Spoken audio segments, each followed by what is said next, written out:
Ano ba talaga ibig sabihin ng pagiging actually yung wise sa Tagalog, pag tinagalog niyo yan, ang ano po niyan karunungan or marunong.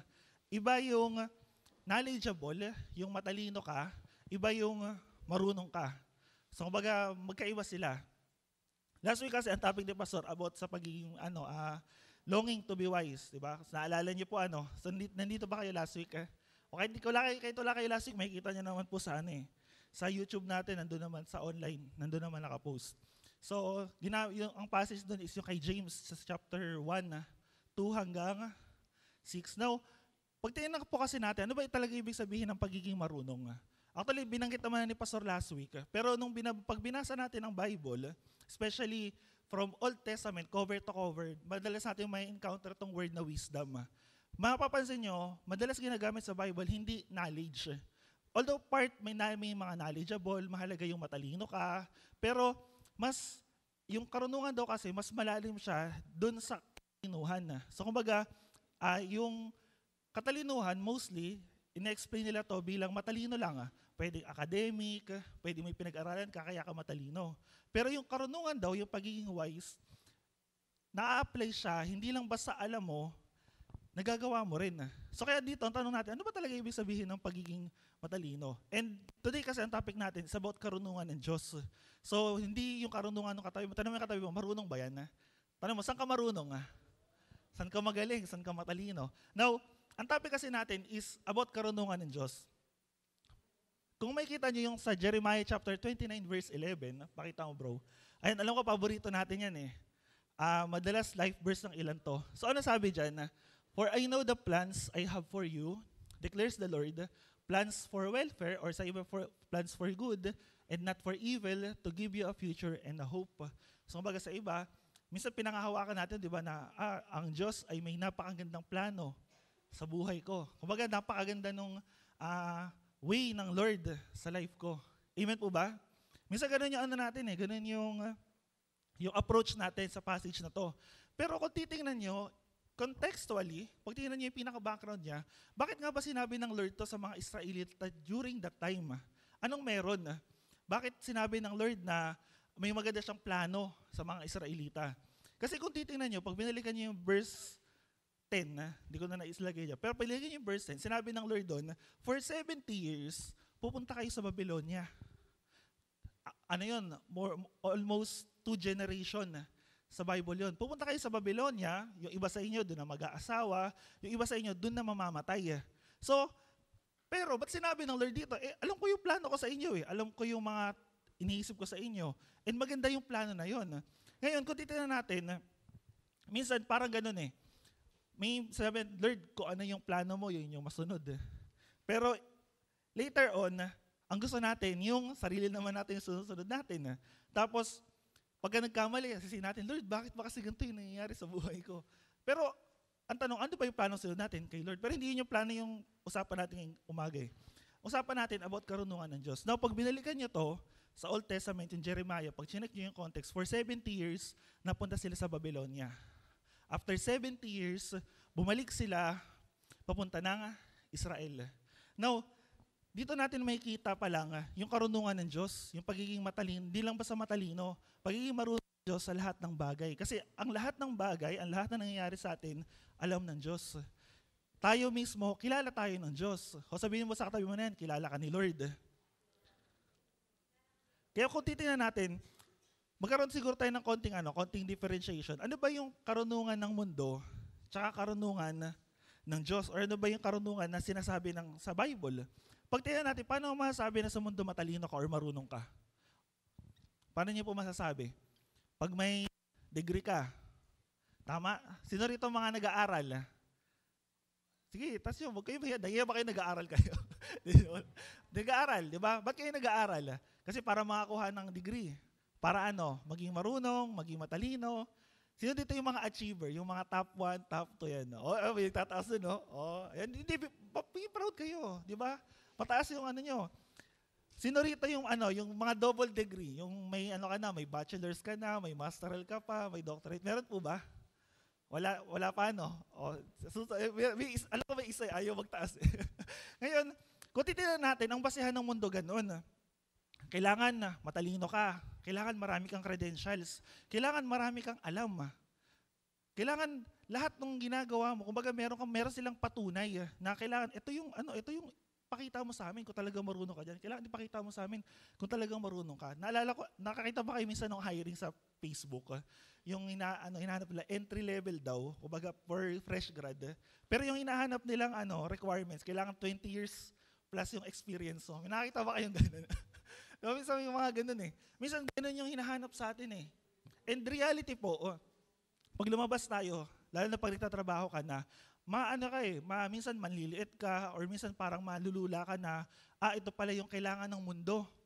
Para kahit papaano, pumasa ako doon sa requirements niya, pumasa ako sa standard niya. Pero kung titingnan natin, paano ba yung karunungan ng Diyos? Ano ba yung katalinuhan ng Diyos? Ano ba yung sinasabi ng Diyos patungkol sa kanyang katalinuhan? Now, isa-summarize ko lang to sa isang word, si Kristo. Ang karunungan ng Diyos, si Kristo. Bakit? Kasi makikita natin sa passage natin to today. Tandaan niyo po, ang karunungan ng mundo ay hindi karunungan ng Diyos. And ang standard ng mundo, hindi standard ng Diyos. Bakit? Kasi kung tasamahan niyo po ako sa 1 Corinto chapter 1, verse 18 hanggang 31, ito po yung pinaka-main verse natin. 1 Corinto chapter 1, verse 18 hanggang 21. Ano po sabi dito? Basahin pa natin. Sabi sa verse 18, ang mensahe tungkol sa pagkamatay ni Kristo ay kahangalan para sa mga taong napapahamak. Ngunit ito'y kapangyarihan ng Diyos para sa ating mga naliligtas. Sapagkat nasusulat, sisirain ko ang karunungan ng marurunong at gagawin kong walang saysay ang katalinuhan ng mga matatalino. Ano ngayon ang kabuluhan ng marurunong? Ng mga tagapagturo ng kautusan, ng mga mahuhusay na debadista sa panahon ng ito. Ipinapakita ng Diyos na ang karunungan ng sanlibutan ito ay pawang kahangalan lamang. Sapagkat ayon sa karunungan ng Diyos, hindi niya pinahintulutang siya'y makilala ng tao sa pamamagitan ng kanilang karunungan.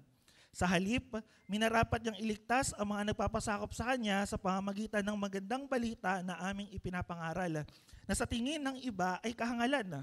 Ang mga Hudyo'y humihingi ng himala bilang katunayan, karunungan naman ang hinahanap ng mga Griego. Ngunit ang ipinapangaral namin ay si Kristo na ipinako sa krus na para sa mga Hudyo ay katitisuran at sa mga Hintil ay isang kahangalan. Subalit sa mga tinawag ng Diyos, maging Hudyo o Griego, si Kristo ang kapangyarihan at karunungan ng Diyos. Sapagkat ang inaakala nilang kahangalan ng Diyos ay karunungang higit pa sa karunungan ng tao at ang inaakala nilang kahinaan ng Diyos ay kalakasang higit pa sa kalakasan ng tao. In 26, mga kapatid, alalahanin ninyo ang inyong katayuan noong kayo tawagin ng Diyos. Ayon sa pamantayan ng tao o ng mundo, ay ilan lamang sa inyong matatawag na marunong, makapangyarihan at maharlika.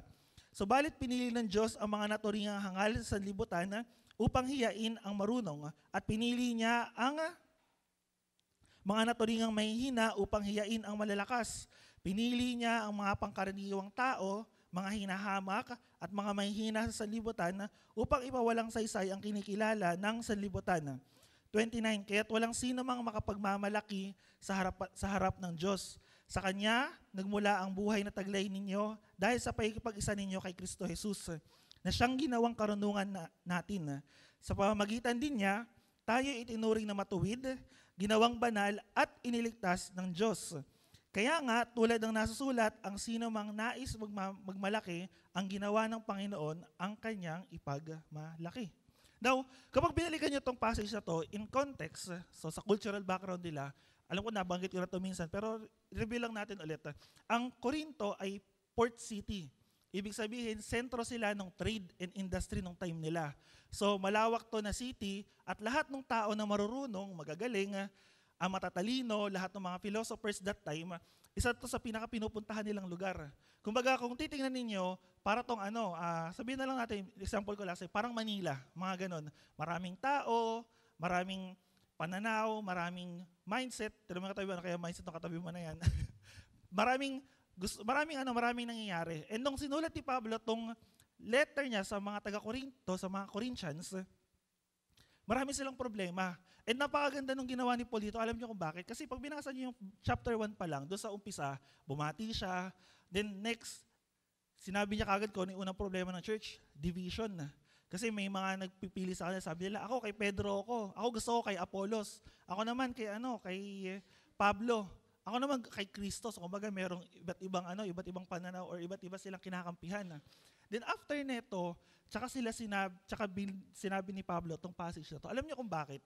Kasi ang mga taga-Korinto, bukod sa magagaling sila, matatalino rin sila. Marurunong sila. Kumbaga, ang basihan nila sa mundo, yung karunungan ng tao. Kaya nga pinarasper yung city nila. Pag binilikan nyo sa ancient times, sa history, mostly ng mga advanced civilization or yung mga bansa, mga empire, mga cities na lumalago, mga marurunong. Diba? Kaya nga minsan makikita kayo ng mga wonders of the world, makikita kayo ng mga magandang structure na minsan pinupuntahan pa rin ng mga tao. Ngayon, may kita natin, tong Corinthians, sa Corinto, ang basihan nila para maging kailangan marami kang alam. Kaya sinabi rito ni Paul, di ba? Nasaan yung mga scribes, yung mga tagapagturo ng kautusan? Nasaan yung mga matatalino, yung mga marurunong sa mundo na to? Nasaan yung mga magagaling na debatista? O yung mga magagaling makipag-argument, mga philosophers? Tanong mo yung katayo mo na yan, philosophers ba yun? No, philosopher lang minsan. Sa bahay din. Di ba? Ganun yung nangyayari sa Corinto eh. Kasi hindi totoo yun.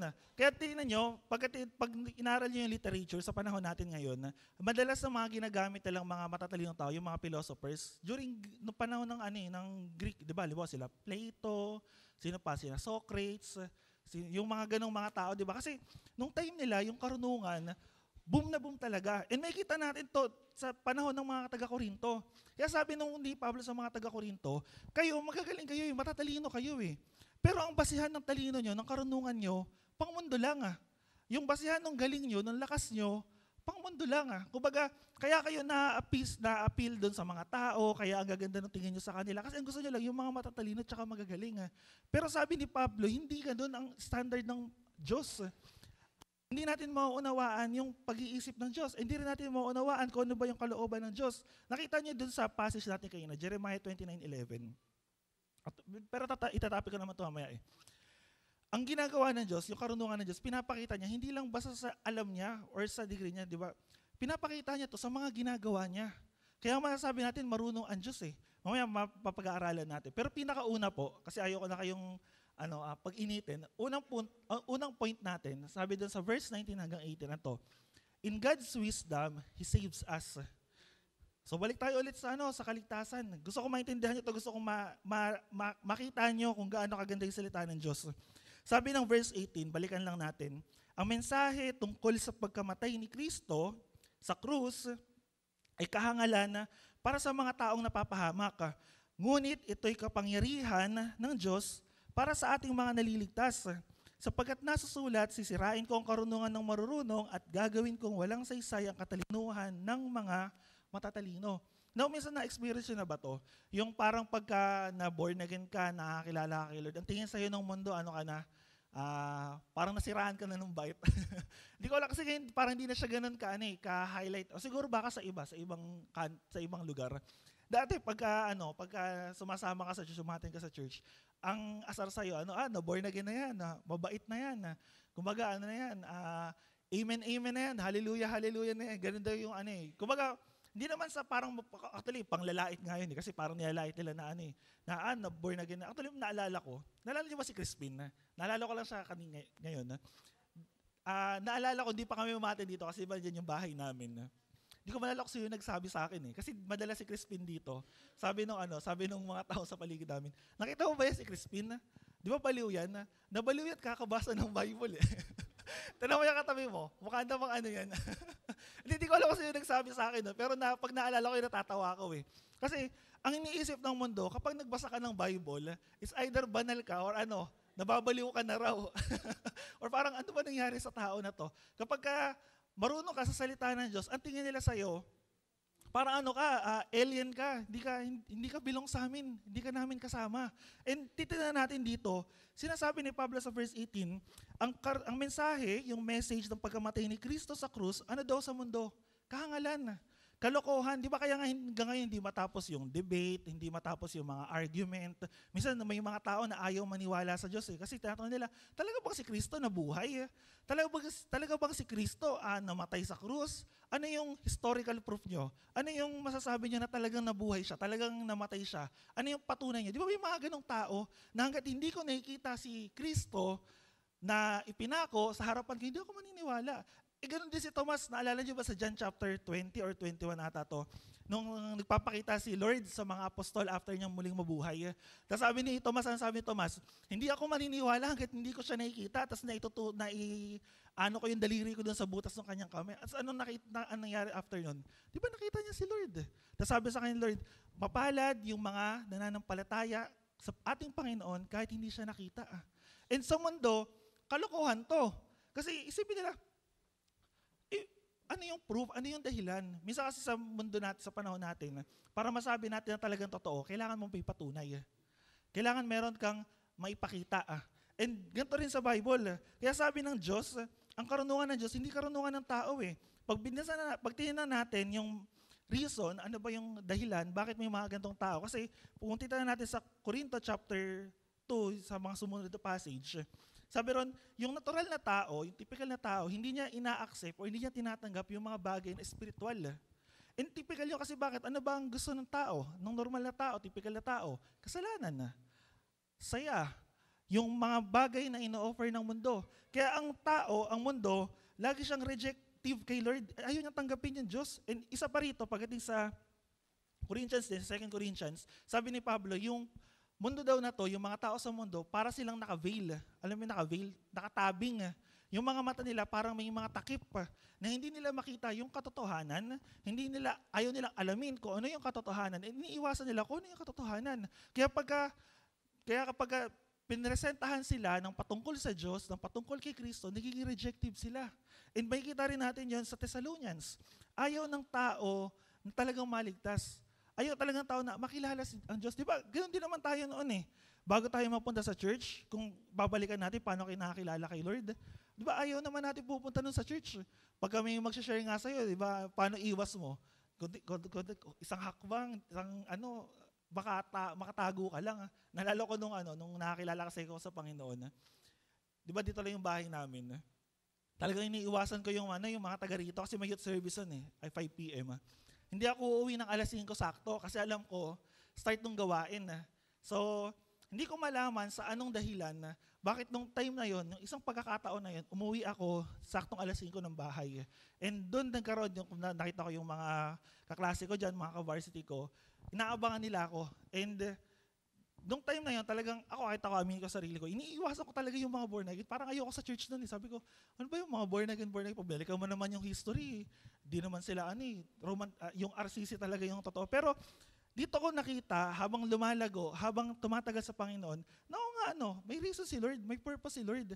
And yung karunungan ng Diyos, hindi natin pwedeng i-contemplate sa karunungan ng tao. Nakakala natin, marunong na tayo, basehan sa standard natin. Now, kung titignan po natin sa Romans chapter 1, verse 16, ano sabi rito? For I am not ashamed of the gospel. Diba? For it is the power of God for salvation to everyone who believes, to the Jews and to the Greek. Now, pag tingnan niyo po sa Bible, ang term po sa atin or tawag sa atin, mga Griego or mga Hintil. So ulitin ko tayo mga Hintil, tayo mga Griego, hindi tayo Israelita. Pero spiritually, nung tinanggap natin si Kristo, nung nanampalataya tayo sa ating Panginoong Hesus, tayo naligtas, tayo tinubos, tayo ay naging Israelita rin. Kaya lahat ng pagpapala na mula kay Abraham hanggang sa kanilang mga kanununuan, lahat ng blessings spiritually, natanggap natin. Pero dito, sinasabi ni Pablo, hindi ko inahihiya yung magandang balita. Ulitin ko po sa inyo, tanong ko po, sino ba rito nahihiya sa inyo na malaman na kayo'y Kristiyano? Nakakahiya ba? Kasi bakit? Actually, sa panahon nga natin, parang hindi na gano'n nakakahiya di ba? Unlike nung past generation na pag nalaman nilang born again ka, tipong itatakwil ka ng mga magulang mo, sabihin, nagbago ka na ng relihiyon, di ba? Pagka nagpabautismo ka na, sabihin, hindi ka na namin kaanib, lumipat ka na. Pero hindi naman gano'n yung pagiging born again Ang pagiging born again, spiritual work ng Diyos. Ginagawa niya dahil napalataya tayo Kristo. And yun yung hindi natin maintindihan. Hindi maintindihan ng mundo yun. Kasi bakit? Kasi ang basehan ng mundo, ito.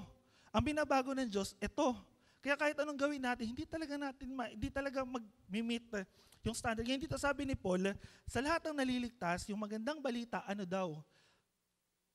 Kapangyarihan ng Diyos. And pag binalikan natin itong Matthew 11 verse 25, nung time na to, hindi na parang tinatanong si Lord ng mga scribes, ng mga tagapagturo ng kautusan. Ano sabi ni Lord dito?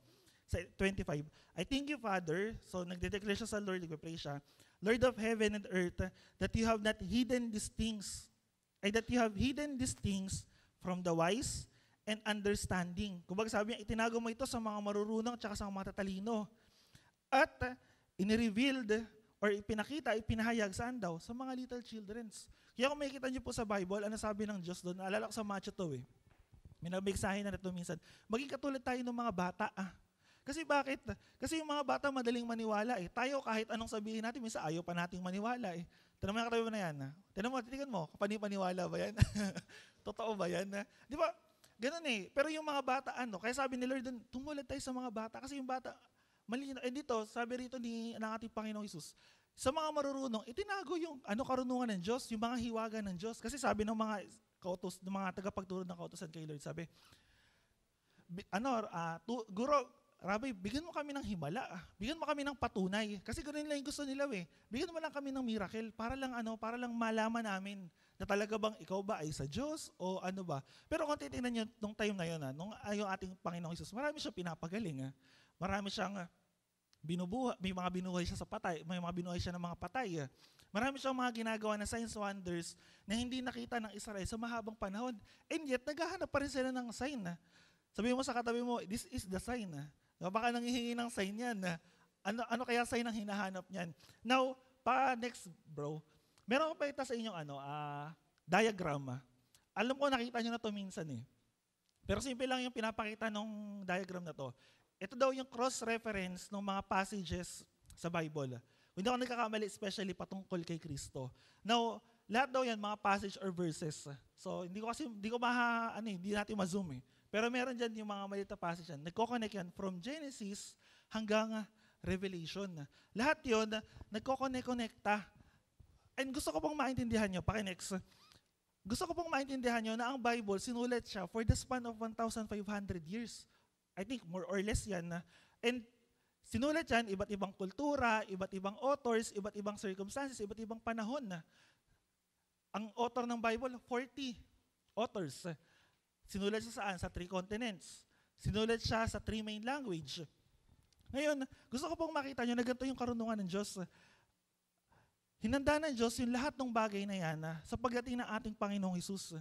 And sino rito mahilig magbasa ng mga novels? Yung mga stories, wala pa. Kasi nung time namin, novel yung uso, o ngayon mga web novel na. Ang mga nanonood ng manga, nagbabasa ng manga, nagbabasa ng mga light novel, ng mga story. Ano ba uso ngayon? Wattpad? May Wattpad pa ba? Wala na? Ano na bago ngayon? Wala na bang pumalit sa Wattpad? Pero kasi kung titingnan natin, halimbawa may kilala kayong author ng book, na novel, na paborito nyo. Pagka yung author na yon, maganda yung story niya, ano sasabi natin? Ang galing ng author, favorite ko tong story na to. Halimbawa, sa movie na lang pala, mas pala yung movie sa panahon natin ngayon. Sa movie, yung nakapanood ng Avengers ba, yun yung parang 8 movies. Minsan hindi ko mapanood yun kasi apakahaba, 2 oras ako pinapanood eh. Pero, kung titignan natin, pag may mga ganong story, humahanga tayo, di ba? Ang galing ng author, ang ganda ng animation, ang ganda ng effects. Ngayon gusto ko pong makita nyo, ganun din ang Bible. Hindi lang ganun, higit pa sa ganun. Imagine niyo, meron mang tao nakapagsulat ng story for the span of 1,500 years. Wala, kasi wala namang tao nabubuhay ng ganun kahaba. Pangalawa, kung may nasulat man siya, hindi ko alam kung existing pa sa panahon natin ngayon. Baka nawala na rin. Pero gusto ko pong maintindihan nyo na ang Bible, ang Diyos, ganito yung ginawa niya. Yung Bible, hindi siya isinulat lang ng isang tao. Actually, yes, tao yung nagsulat sa kanya, pero lahat ng tao na sumulat nun, inspired ng salita ng Diyos, inspired ng Diyos, sabi ng 2 Timothy chapter 3, verse 16. So lahat yun, mga propeta, lahat yun mga tinawag, lahat yun mga pinili ng Diyos. And lahat yun, nagpo-point saan? Sa pagliligtas na ginawa ng ating Panginoong Hesus. Kaya di ba balikan natin yung passage natin kanina dun sa Jeremiah chapter 29? Di ba for 70 years, alam niyo po yung ano, yung pag binasa niyo yung Bible niyo, punta kayo sa Bible niyo, puntahan niyo yung ano, yung unang book ng Bible, yung Matthew. Tapos yung pagitan ng ano, nung Malakay tsaka nung Mateo. Sige po, buklatin niyo. Yung may mga Bible sa inyo, buklatin niyo. Yan. So pag tingnan niyo, tong dalawa na to, ano yung nasa-separate sa kanila? Isang page, o kaya dalawang page. Pag tingnan niyo to, halimbawa galing kayo ng Malakay, or Malakay, Malachi, yan. Tapos lumipat kayo ng Mateo. Parang pag tingnan natin, parang saglit lang ano, parang isang araw lang, o parang ilang panahon lang. No, alam niyo ba kung ilang years ang pagitan ng dalawa na yan? Alam niyo ba kung ilang years ang pagitan ng Old Testament doon sa New Testament? Yung pagitan ni Malakay doon nung sinulat yung Matthew, or nung huling nag-prophesy ang Lord sa Bible, sa Old Testament pupunta sa New Testament. Alam niyo kung ilang years? Sabihin ko po sa inyo, 400 years. 400 years yung pagitan na yon. Kaya nung time na dumating si Kristo, for 400 years, sabi ng mga Bible scholars, yun ay tinatawag nilang silent years, 400 silent years. Yung time na yon, walang miracles, walang angels, walang prophets. For 400 years, walang pangungusap ang Diyos, walang pagkilos ang Diyos. Kaya, after nun, dumating si Kristo. Nung dumating si Kristo, nung pinanganak si Kristo, doon lang nagkaroon ng angel nung pumunta kay Maria. Tapos doon nagkaroon ng prophecy ulit. Then, nung nag-ministry na si Lord, doon lumabas yung pagpapagaling, yung mga signs, wonders, and miracles na hinahanap ng mga Israelita. And alam mo ito yung nakakabangha minsan sa kanila. Hindi ko alam kung namamangha ba ako o parang nagtataka ako. Bakit sa dinami-dami ng ginawa ng Diyos sa kanila, hindi pa rin sila makapaniwala na may Diyos talaga. Minsan ganoon din tayo Sa dinami-dami ng ginawa ng Diyos sa buhay natin, iniligtas ka sa panganib, nag-provide ng lahat ng pangangailangan natin. Bakit minsan yung faith natin kay Lord, bababa pa rin? Bakit hirap pa rin tayo magtiwala sa Kanya? And gusto ko pong maintindihan nyo na sa karunungan ng Diyos, sa katalinuhan ng Diyos, sa karunungan ng Diyos, iniligtas niya tayo. Kumbaga doon palang matibay ng proof yun Walang taong makakagawa nun. And gusto ko pong maintindihan nyo na ginawa ng Diyos yun kasi bakit? Para ipakita na marunong siya. Hindi yung basihan ng tao, yung marunong. Yung basihan ng Diyos ay yung karunungan na kay Kristo. At lahat ng nananampalataya kay Kristo, tutuwid rin ng Bible matuwid, ligtas, and marunong. Pero may katabi na marunong ba yan? O baka sa iba marunong yan, baka sa kalokohan, o sa pamimilosopo, or sa kung anumang bagay. Now, pangalawa, proceed tayo, sabi rito, in God's wisdom, He leads us. So after tayong iligtas ng Diyos, tayo ay pinapangunahan ng Diyos.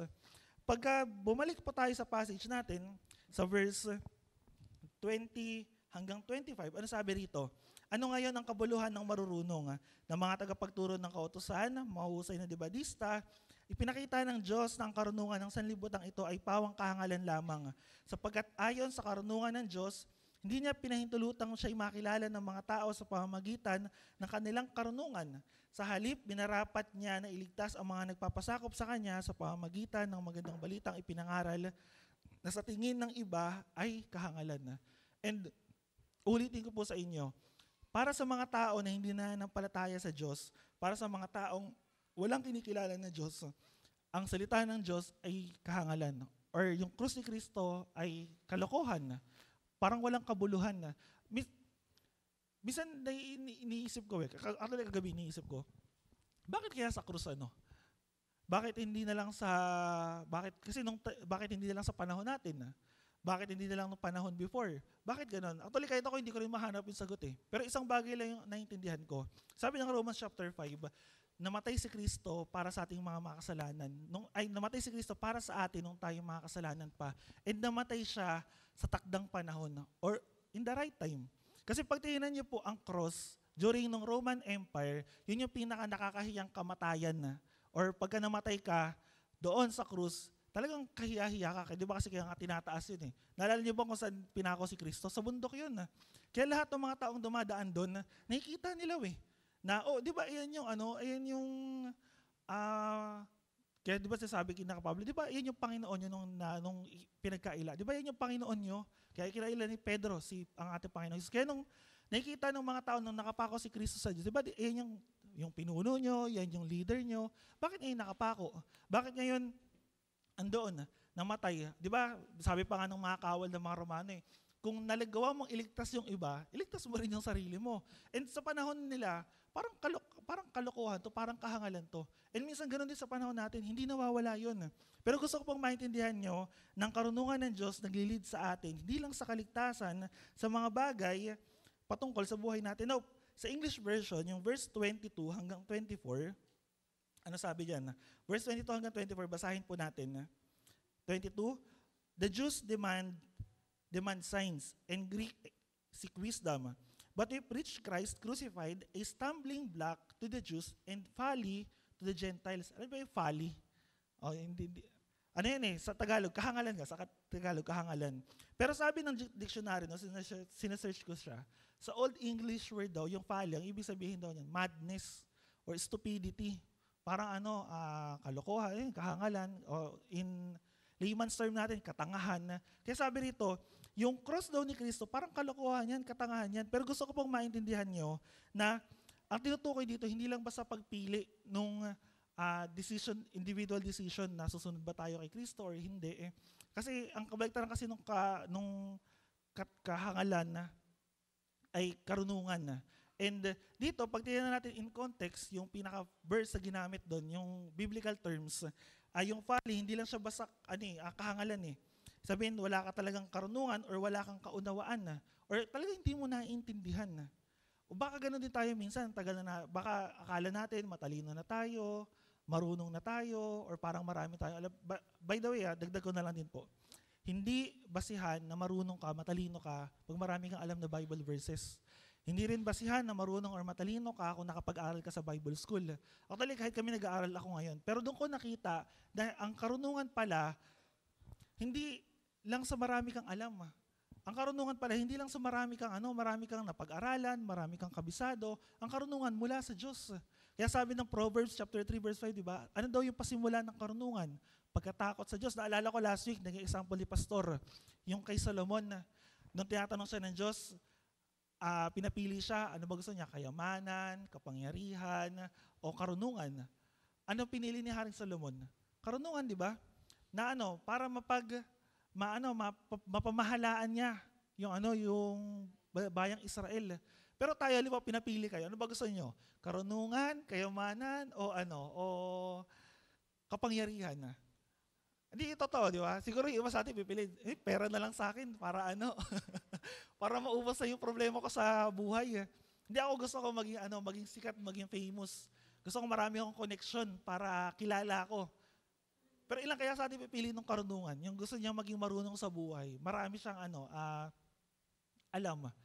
Ngayon, hindi ko alam sa inyo Pero minsan din natin masasabi hanggang di tayo dumadaan doon Pero dito po, sa verse na to, meron na daw po 3 attitude yung isang tao towards sa cross. Meron daw 3 attitude. Yung 3 attitude na yan. Yung iba, stumble, natitisod. Yung iba naman daw, pinagtatawanan. Yung iba naman, some believe and experience the power and the wisdom of the cross. Now, balik tayo doon sa stumble. Kasi alam niyo po, sino tutukoy sa mga nagsastumble na to? Yung mga Hudyo. Kasi bakit? Kasi sa kanila pinakita ng Diyos lahat ng himala, sa kanila pinakita ng Diyos lahat ng signs, sa kanila pinakita ng Diyos yung mga bagay na hindi natin pwede ma-experience since nung Old Testament.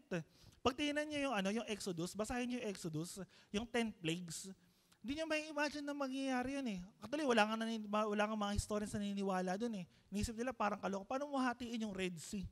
Diba? Paano mo hatiin yung dagat na pula? So may kanya-kanya silang view dun baka daw nag-low tide, tapos dumaan yung mga Israelita, o baka naman, ewan ko, kung may underground tunnel ba sila nung time na yun? Pero hindi ko alam kung paano Tapos nung nasa ilang yung mga Israelita, diba, pagka-araw, ang lumililim sa kanila ulap, kapag gabi naman may haliging apoy. And pinakita ng Diyos kung paano sila iniligtas nung time na tinalo nila yung mga nasa lupang pangako, nasa Canaan, nasa Israel ngayon.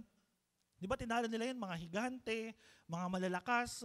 Hindi nila, lahat doon nakita nila Sa kanila din ang galing si Kristo, sa kanila din ang galing ating Panginoong Hesus.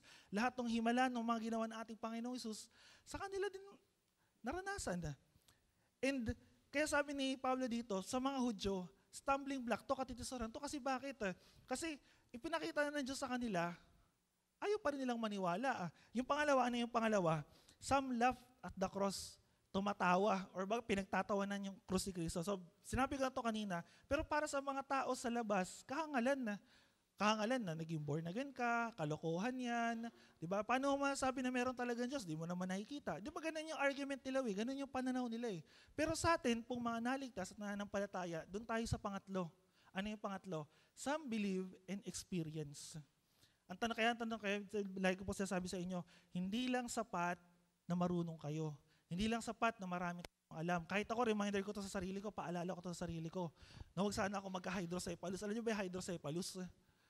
Nabanggit ko na ito minsan Pero hindi ko lang kung naaalala. Yung hydrocephalus, lumalaki yung ulo.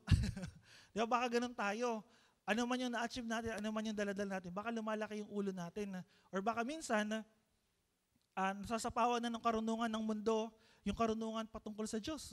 Baka, hindi ako maniniwala, hindi naman totoo yan hindi naman totoo yan. Ano lang yan? Parang gawa-gawa lang ng tao. Actually, minarinig ko minsan ganun yung Bible daw, gawa-gawa lang ng tao. And kaya po pinapakita ko sa inyo, ayun yung karunungan ng Diyos. Ayun yung ginawa ng Diyos. Hindi yan pwedeng sapawan ng karunungan ng tao. And walang makakagawa niyan. Walang makakaisip niyan. Wala nga nakakaalam kung ano yung mangyayari bukas, di ba? Sino sabi ng Bible? Sino nakakaalam na mangyayari bukas? Sino nakakaalam na mangyayari mamaya? After neto. Di ba? Pwedeng may plano tayo, pero paano kung hindi yun yung plano ng Diyos?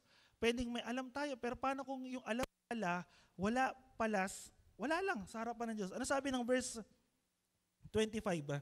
Sabi ng 25, ang inaakala nilang kahangalan ng Diyos ay karunungang higit pa sa karunungan ng tao at ang inaakala nilang kahinaan ng Diyos ay kalakasang higit pa sa kalakasan ng tao. And this brings us doon sa last point natin. Ano sabi ng huling point?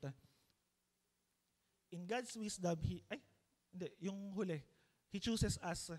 Now, napakaganda ng passage na to kasi alam niyo po kung bakit. Ganito yung karunungan ng Diyos. Hindi niyo ba napansin na karamihan sa atin, hindi naman talaga magagaling matatalino, hindi naman talaga sa atin mga sikat sa labas. Actually, kung titingnan natin, ano lang ba tayo? Tayo yung mga parang ordinary. Parang hindi naman tayo, meron ba artista sa atin dito? May artista ba sa inyo?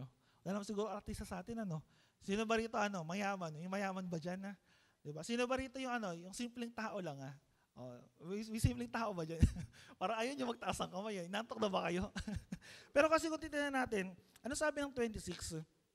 Mga kapatid, alalahanin ninyo ang inyong katayuan noong kayo tawagin ng Diyos. Ayon sa pamantayan ng tao, iilan lamang ang matatawag na marunong, makapangyarihan at maharlika.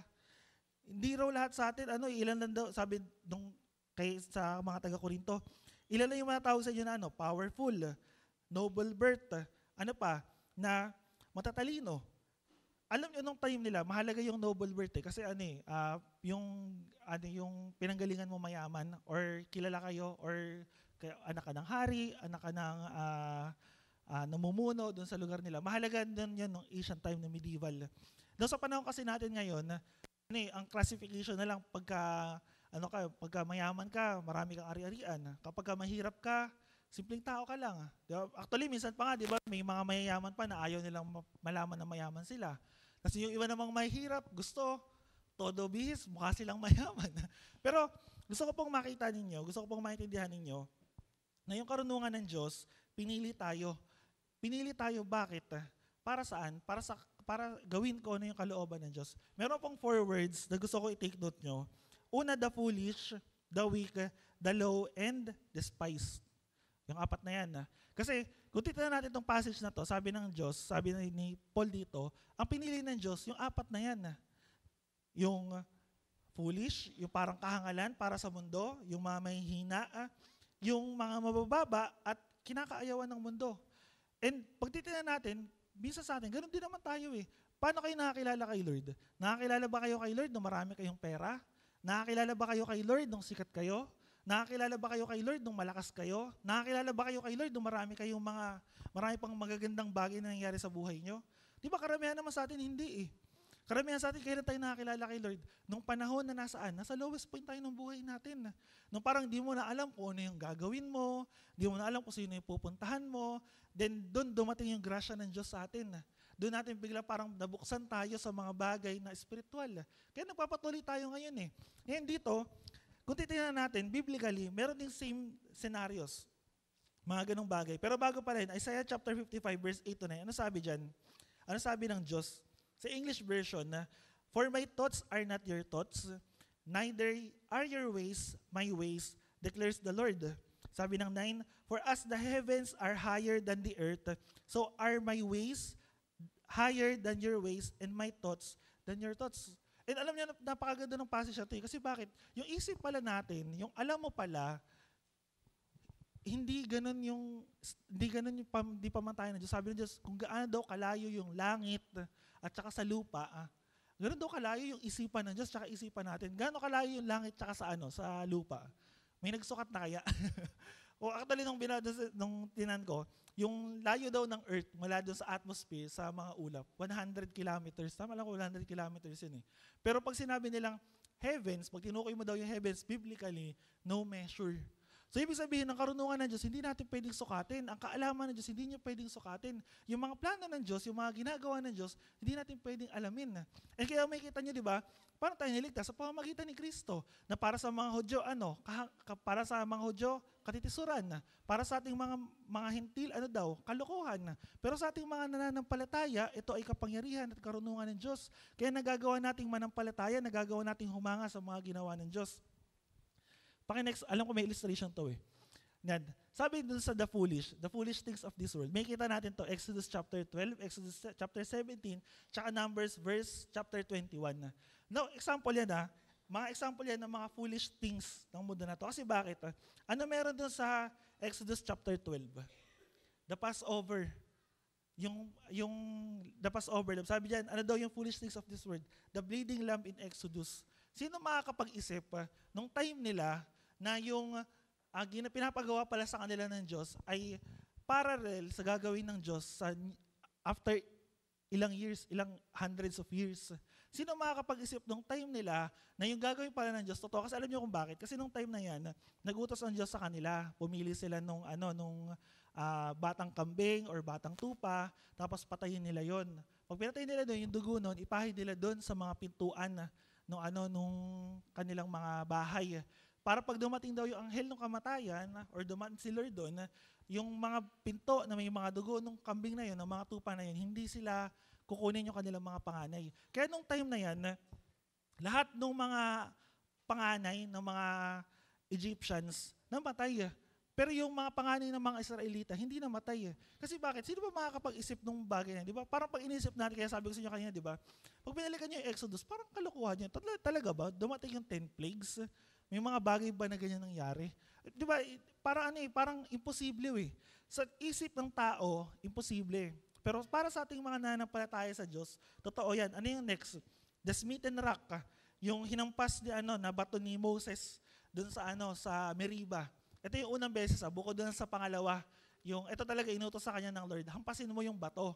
Kasi bakit? Yung mga Israelita nagreklamo, sabi nila, dinala mo lang ba kami dito sa ilang para mamatay? Dinala mo ba kami dito sa ilang para dito kami lipulin? Kaya kinausap ni Moses si Lord, sabi ni Moses, nagreklamo yung mga Israelita, ito yung reklamo nila, sabi sa kanya ng Diyos, pumunta ka doon sa Meriba, may bato ron. Yung bato na yun, hampasin mo ng 2 beses, and mula doon, bubukal yung tubig.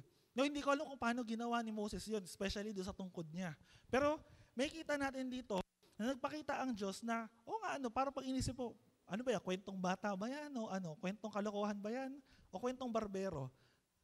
Silipin mo dyan katabi mo, ano ba yan, barbero ba yan? Ano ba yung mga kwento dyan? Di ba kasi, di ba parang sa typical na tao, hindi niya maintindihan to. Ano yung next? The bronze snake in Numbers 21. Alam niyo yung bronze snake na to? Nung time na to, nagreklamo na naman yung mga Israelita, nasa ilang sila. So kumbaga parang wala silang pagkain, wala silang makain. So ang ginawa ng Diyos, nagpadala siya ng mga ahas. Yung mga ahas na to, pinagtutok daw yung mga Israelita. Kasi reklamo sila ng reklamo eh. Now, tas lumapit si Moses kay Lord. Sasabi ni Lord kay Moses, kumuha ka ng ahas, yung bronze na snake, tapos ilagay mo sa tungkod or sa rod na mahaba, tapos itaas mo. Lahat ng mga titingin doon sa ahas na yon ay gagaling. Now, kung titingnan niyo yung una, yung Passover lamb, parallelism siya nung gagawin ng Diyos sa New Testament, nung siya inalay niya yung kanyang buhay. Yung bronze snake na to, parallelism din siya nung ang ating Panginoong Hesus ay nakapako sa krus. So ganun yun. Now ito pa, isa pa. Alam niyo yung mga logo ng mga ospital? Nakita kayo ng mga logo ng ospital? Yung parang may ahas. Dito nagmula yun. Parang ito inspiration nila. Kasi lahat nung tumingin doon sa bronze snake, gagaling. So hindi ko alam kung paano nangyari yun. Pero based sa sinabi ng Bible, na which is pinaniniwalaan ko, na lahat ng tumingin doon, gumagaling, nabubuhay. Yung iba, namatay na nga. Pero may kita nyo, di ba? Parang kalokohan naman ata yung mga bagay. Ano ba, totoo ba yan o ano? Siguro sa mundo kalokohan siya, pero ako pinaniniwalaan ko po yung sinabi ng Bible. Basta nakasulat sa Bible, pinaniniwalaan ko. Next, ano yung next? The foolish, the weak things of this world. Ano yan? Yung rod or yung tungkod ni Moses, yung bone na tumalo sa mga Philistine, and yung sling na pumatay kay Goliath. Now, pag binilikan niyo po yung doon sa rod, yung sa staff na tumalo sa mga Egyptians, ito yung staff ni Moses. So alam ko maraming ginawa yan. Yung tungkod, nag-transform sa ahas, kumbaga nagpadala ng mga salot, and hinati yung Nile River. Kumbaga maraming ginawa yun. And may kita natin, ano lang naman yun? Tungkod. Minsan naalala ko nung bago-bago ako. Hindi ko alam kung parang kalokohan. Sabi, itong tungkod kaya na to, pag hinampas kaya natin to, mahahati yung dagat. So hindi ko alam kung mangyayari yun. Or baka pero kasi minsan parang malikot yung imagination natin eh. Pero gusto ko pong maintindihan nyo na para sa mundo, yung mga bagay na yan, noon, nung time na yan, di ba? Parang ordinary lang eh. Actually, yung stuff nga na yan, alam ko tungkod lang ni Moses yan, nagamit-gamit siya kasi matanda na siyang tinawag siya ni Lord eh. May edad na siya. Now, next, ano pa yung next? Yung jawbone. Ito yung time ni Samson. So, alam ko familiar naman kayo kay Samson, di ba? Ang madalas lang natin naaalala yung kay Samson tsaka kay Delilah. Yan lang. Pero dito, si Samson, nung nasa banta sila ng mga Filisteo, ng mga Philistines that time, nilabanan niya. Nung pasugod na siya, may nakita siyang jawbone ng donkey. Tapos kinuha niya yon. Tapos alam niyo kung ilan yung napatay gamit-gamit ni Samson doon? 1,000 people ng mga Philistine. Diba? Gano'n kaya kalakas? Ano ba yung malakas? Yung suntok ni Samson o yung pangil nung donkey na? Hindi ko alam eh. Pero in-illustrate lang dito na it seems, actually kasi pag binasa niyo yun, pag balikan niyo yung story, nadampot lang talaga ni Samson dun sa sa parang labi nung donkey. And pag tingnan natin, parang kalokohan niya sa panahon natin, yung armas, di ba? Baril, kutsilyo, espada. Minsan nakakapanood ako ng mga reels eh. Ano daw yung halimbawa, mananalo ba yung pana sa baril? May mga ganun. Hindi ko alam ba't yung mga ganung reels na nag-i-exist Pero, titignan natin eh. Sa time nila, parang sa palagay nyo kaya, possible kaya mangyari yun? Ano pa yung huli? The sling to defeat a giant. Nung time ni David tsaka ni Goliath, sino makakapag-isip na ang makakatalo kay Goliath? Tirador. Actually, yung tirador nila, hindi katulad yung tirador natin yung may goma. Yung tirador nila yung paikot, basta yung binabatong ganun. Ganun yung sling na gamit ni David that time. Sino makakapag-isip sa kanila nung time na yun? Kasi pag binalikan yung story, yung mga Israelita, takot na takot kay Goliath. Sabi nila, naku, mamamatay na kami. Tapos si David, batang-bata pa noon, pumunta siya kasi binigay siya ng armor noon eh. Binigay siya ni Haring Saul. Sabi, di ko alam si Haring Saul o si Jonathan yung nagbigay noon. Pinagsuot siya ng mga armor, ng mga bibigat. And nabigatan si David. Hinubad niya. Tapos pumunta siya sa digmaan. Alam niyo kung ang dala-dala niya? Yung tirador niya lang. Sino makakapag-isip nung time na yun na pwedeng gawin yun? Hindi maiisip ng mga tao kasi iniisip nila parang kailangan malakas ka, kailangan matalino ka, kailangan makapangyarihan ka para lumaban ka. And pinakauli po, pinakauli dyan? The base, low and despised. Pag tinan niyo po sa Judges chapter 11, sino to? A prostitute son who became the mighty judge, a heathen girl who became David's great-grandmother, and an immoral woman who became a soul winner. Sino makakapag-isip ng mga time na yan? No sa Judges, isipin niyo sa Judges yung prostitute na yan, sino yan? Yung judge na yan, si Jephthah, alam ko Japet sa Tagalog to eh, si Jephthah, na yung nanay niya, hindi binanggit yung pangalan, pero sinabi yung prostitute. At si Jephthah, pag binalikan niyo po yung story niya sa Judges, isa rin siya sa mga judges na sumikat noon yung mga hukom. Kasi marami siyang pinaglaban niya yung Israel sa mga Ammonites. And yung sa hidden girl, si Ruth. Hindi si Ruth yun nandito, si Ruth yung sa Ruth sa Bible. Kasi bakit? Kasi si Ruth, yung, kung di ako nagkakamali, yung mother-in-law niya, si Naomi. Diba? Diyan minsan nakukuha yung where you go, I go. Where you stay, I stay. But I will follow you. Kasi bakit? Si Ruth, sinundan niya si Naomi. Sabi niya, yung Diyos ni Naomi, kasi Israelita si Naomi, yung Diyos niya, magiging Diyos niya rin. And kung saan pupunta si Naomi, susundan siya ni Ruth. Kaya sino mag-aakala na si Ruth pala ay great-grandmother niya si David? Si David, great-grandmother niya si Ruth. Yung wala na makakapag-isip sa atin ng mga ganong bagay eh. And pinakahuli, an immoral woman who became a great soul winner in John chapter 4. Sino to? Yung babae doon sa Samaria, nung pumunta si Lord doon sa Samaria sa may balon. Di ba sabi ni Lord, nung kausap niya si Lord, sabi niya, dalhin mo yung asawa mo sa akin. Sabi nung immoral woman, wala akong asawa, kasi bakit daw? Kasi yung kinakasama niya ilan? Hindi ko alam kung 5 o 7 lalaki. Parang 5 lalaki yun, 5 iba't ibang lalaki. Tapos, nagkwentuhan sila ni Lord, sabi ni Lord sa kanya, pag gumingi ka sa akin ng tubig na to, kailanman hindi ka na mauuhaw. And ano nangyari nung time na yon? Nung time na yon, marami yung nakakilala sa ating Panginoong Hesus dun sa Samaria. And maraming naligtas dahil saan? Dahil dito sa tao na to. And minsan kung titingnan natin, sa karunungan ng Diyos, pinili niya tayo. Sino ba tayo? Ano ba tayo? Diba, pag binalikan natin sinabi ni Paul, ilan lang sa inyo yung matuturing na malakas, ilan lang sa inyo yung matuturing na maharlika, ilan lang yung matuturing sa inyo na matalino. Lahat tayo parang parang base things ng mundo eh. Parang kinakaayawan tayo ng mundo, outcast, parang hindi ka naman belong dun sa mundo. Pero yun yung mga ginagamit ng Diyos sa buhay natin. And biblically, pag tingnan niyo ang Bible, marami ng bagay na ginawa ang Diyos sa Bible na hindi maintindihan ng isang tao. Kaya gusto ko pong maintindihan ninyo na ang karunungan ng Diyos, hindi karunungan ng tao. Ang karunungan ng Diyos, hindi karunungan ng mundo na to. Yung standard ng mundo, hindi siya standard ng Diyos. Kung matalino ka sa mundo, marami kang alam sa mundo, marami kang certification, marami kang degree, maganda yon. Achiever ka, maganda yon. Cum laude ka, maganda yon. Hindi ko natin inaalis yon. Pero gusto ko pong maintindihan ninyo na ang marunong talaga sa Bible is yung mga nakakilala kay Lord. At yung marunong, hindi lang yung nakakaalam dito. Yung marunong, alam din dito at may ginagawa din. Hindi lang siya basta, alam ko na yan, kabisado ko na yung passage, alam ko na yung verse na yan. Ang tanong, nagagawa ba natin? Ang tanong, na-apply mo ba? Si Lord, ilang beses mo na bang naririnig si Lord? Magpapasko na.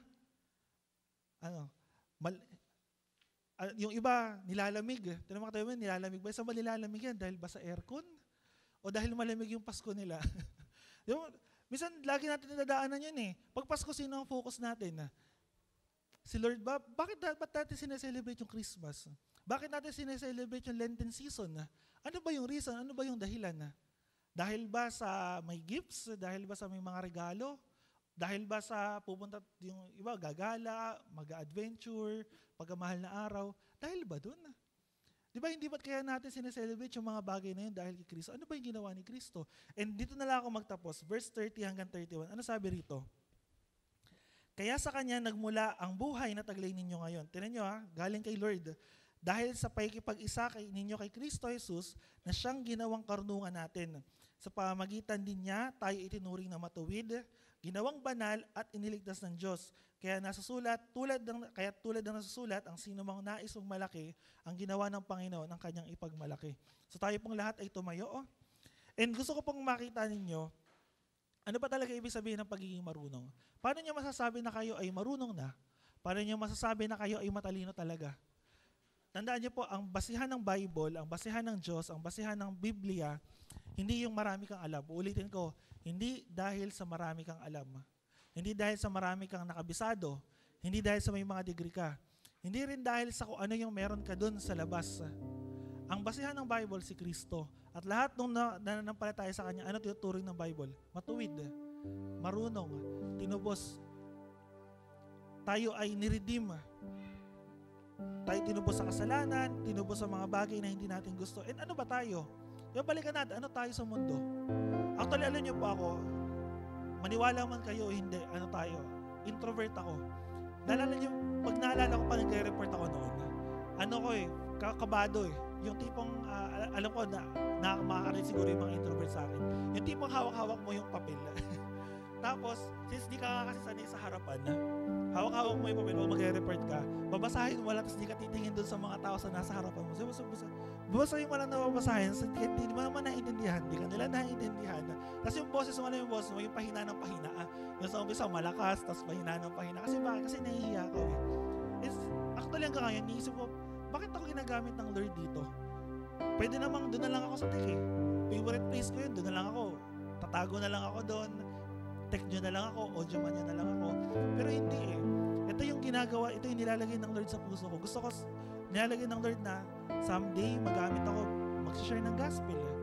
Someday magagamit, nandun yung desire na magamit ako para maraming tao yung makakilala kay Lord. Gusto ko na someday nilalagay ng Lord sa puso ko na through preaching, maraming mabless. Ano pa? Maraming makakilala sa Kanya. Marami yung makakilala sa Kanya, makatagpo niya. And sino ba mag-iisip ng mga ganong bagay? Tayo, ano ba ginagawa natin ngayon? Kung titignan natin, di ba, nakakilala tayo kay Lord, niligtas niya tayo. Kahit anong mangyari sa buhay natin, kasama natin sa Diyos, hindi niya tayo iniiwan. And ngayon, pinili tayo ng Lord. Lahat ng mga pagpapala na meron na sinabi sa Bible, iminigay na sa atin. Ano yung hakbang natin ngayon? Ano yung gagawin natin ngayon? Mananatili ba tayo sa ginagawa natin? Or Lord, susunod na ako sa iyo? Or hahayaan na lang natin na kung ano ako, ganito na ako? Hindi Gusto ko pang maintindihan nyo na sa lahat ng bagay, sa lahat ng panahon, may ginagawa si Lord. Minsan po, biruan ng mga pastor ganito Pag tinawag ka ng Panginoon, tatawagin ka niya talaga. Kahit anong iwas mo, kahit anong takbo mo, tatawagin ka ng Panginoon. Naalala niyo si Jonas? Yung story niya, di ba? Sabi ng Lord, pumunta ka dun sa Nineveh, tapos mag-preach ka. Tumalikod sila sa kanilang mga kasalanan. Ano ginawa ni Jonas? Di ba tumakbo siya Tapos lahat nung nangyayari, parang naging sa kanya. Yung panahon, yung mga nangyayari. Tapos hanggang sa ending, ano ending nun? Kinain siya ng malaking isda.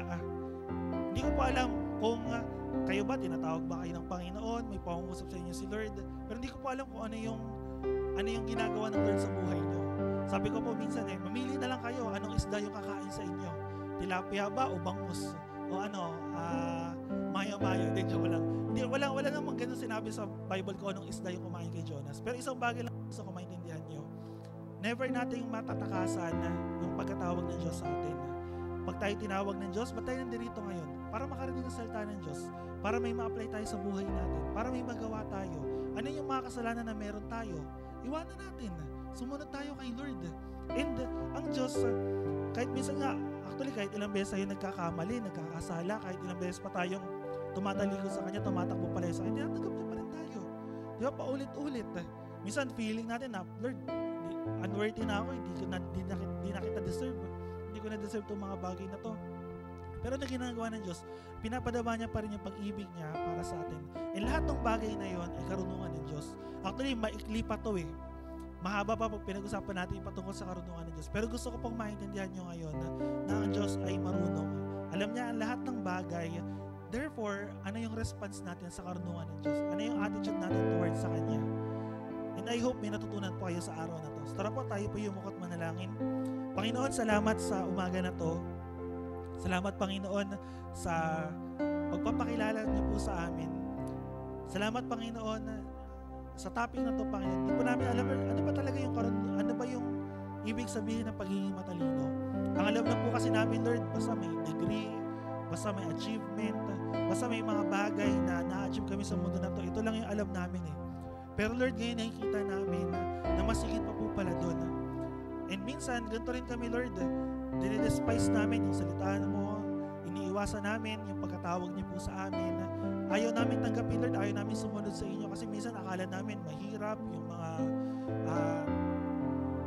pag pinagagawa nyo, mahirap na sumunod sa inyo.